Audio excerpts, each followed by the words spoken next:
భక్త రామదాసుగా పిలువబడే కంచర్ల గోపన్న 17వ శతాబ్దానికి చెందినవాడు.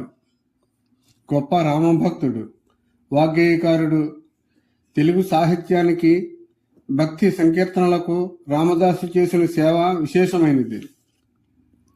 కంచర్ల గోపన్న 1620వ సంవత్సరంలో తెలంగాణలోని ఖమ్మం జిల్లా నెలకొండపల్లి గ్రామంలో లింగన్న మంత్రి కామాంబ దంపతులకు జన్మించారు. గోల్కొండ కోట నవాబు తానిషా వద్ద తహసీల్దారుగా పనిచేసేవారు.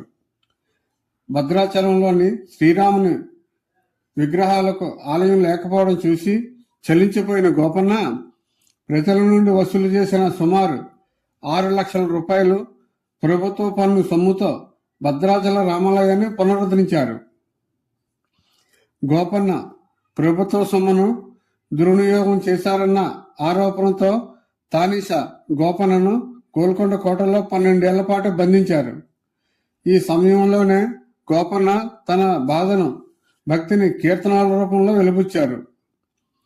శ్రీరామ లక్ష్మణులు, రామోజీ, లక్ష్మోజీ అనే పేర్లతో సేవకులుగా వచ్చి తానిషాకు 6 లక్షల వరహాలు చెల్లించి గోపన్నను విడిపించారనేది పురాణ ఇతిహాసం. అప్పటి నుండే గోపన్నకు రామదాస్గా పేరు ప్రసిద్ధి చెందింది. రామదాసు 300 పైగా కీర్తనలు రచించారు. జైల్లో ఉన్నప్పుడు రామదాసు దాశరథి శతకం రచించారు.